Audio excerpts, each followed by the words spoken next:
perbincangan mengenai upah kembali menjadi sorotan nasional.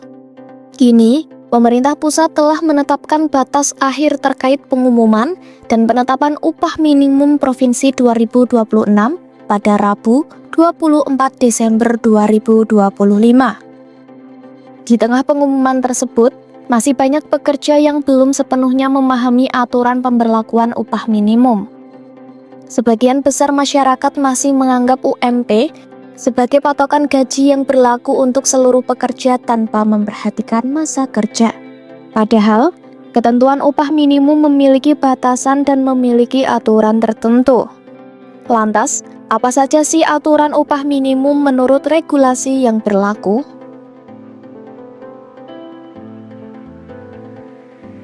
Aturan ini tercatat dalam Peraturan Pemerintah Nomor 49 Tahun 2025 tentang pengupahan yang menjadi landasan hukum baru dalam sistem pengupahan nasional.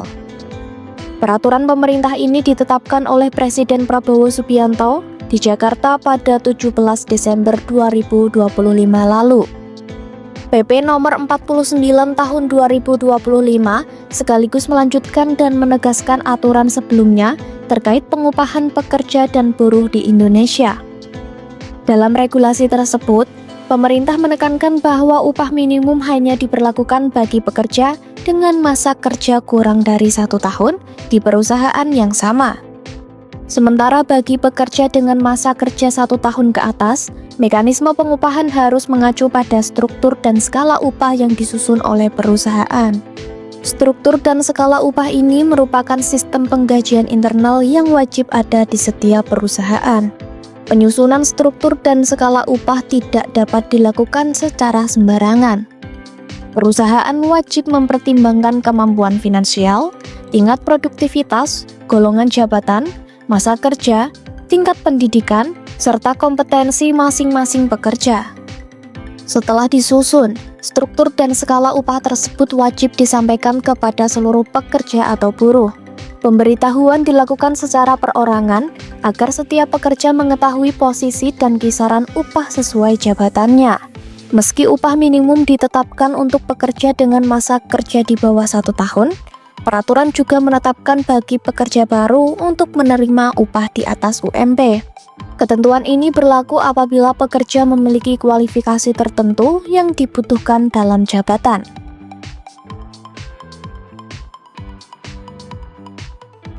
PP Nomor 49 Tahun 2025 juga mengatur pengupahan bagi pekerja dengan perjanjian kerja waktu tertentu atau PKWT. Tak hanya itu, pekerja harian lepas, serta pekerja berdasarkan satuan hasil atau satuan waktu juga diatur dalam PP tersebut. Pengaturan ini ditetapkan untuk mencegah terjadinya diskriminasi upah antara pekerja tetap dan pekerja non-tetap. Pemerintah juga menegaskan, seluruh pekerja berhak mendapatkan perlakuan pengupahan yang adil. Meski demikian, terdapat pengecualian bagi usaha mikro dan kecil. Dalam hal ini, besaran upah dapat ditetapkan berdasarkan kesepakatan antara pengusaha dan pekerja dengan tetap memperhatikan batas minimum sesuai kemampuan usaha. Selain mengatur besaran upah, PP Nomor 49 Tahun 2025 juga memuat ketentuan tentang upah lembur, upah saat tidak masuk kerja karena alasan tertentu, serta mekanisme pembayaran upah. Pemerintah menegaskan, pembayaran upah harus dilakukan secara tepat waktu. Upah minimum provinsi, upah minimum kabupaten kota, dan upah minimum sektoral tahun 2026 akan berlaku mulai 1 Januari 2026. Pelaksanaan ketentuan ini tidak boleh bertentangan dengan kebijakan pengupahan nasional. Dalam PP Nomor 49 Tahun 2025, pemerintah menegaskan kebijakan pengupahan merupakan upaya mewujudkan hak pekerja yang layak.